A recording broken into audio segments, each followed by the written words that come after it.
Hi everyone. In this video, we are going to see what is poetry, its various forms and definitions in an elaborate manner. Poetry is a kind of literature. It uses a focused lyrical arrangement of words. It depicts a scene, expresses a notion, or tells a tale. Now let's see the various definitions of poetry given by famous scholars and poets. Dr. Johnson says that poetry is a metrical composition. It is the art of uniting pleasure with truth by calling imagination to the help of reason.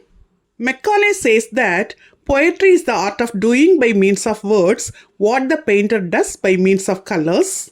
Carlyle says that poetry is musical thought. Shelley says that poetry is the expression of imagination. S.T. Coleridge says that poetry is the best word in the best order and the right word in the right place. Matthew Arnold says that poetry is a criticism of life. And Edgar Allan Poe says that poetry is the rhythmic creation of beauty. Poetry can be classified into two. One is subjective poetry or personal poetry, and another one is subjective poetry or impersonal poetry. Now let's see some details about subjective poetry and objective poetry. The subjective poetry is also be called personal poetry. Here, the poet portrays himself and expresses his own self.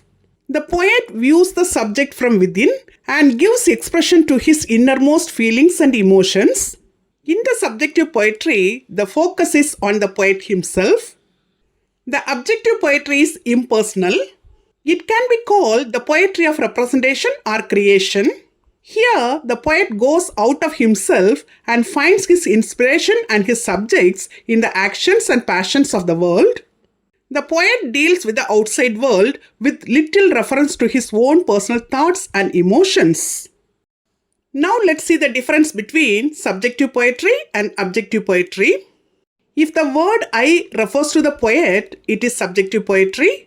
And if the word I refers to a character, it is objective poetry. For example, the poem Solitary Reaper written by Wordsworth is subjective poetry because the speaker of this poem is the poet himself.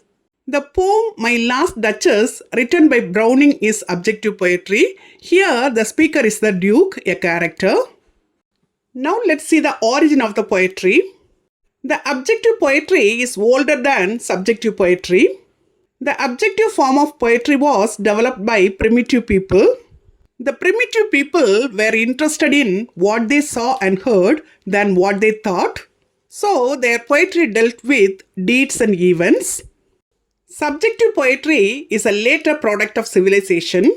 Here the poets learned to give expression to their thoughts and emotions and their personality. The word lyrical is generally applied to subjective poetry. The subjective poetry is subdivided into the lyric, the ode, the sonnet and the elegy. The objective poetry is subdivided into the narrative and the dramatic. They include the ballad, the epic, the metrical romance, the idyll and the dramatic monologue.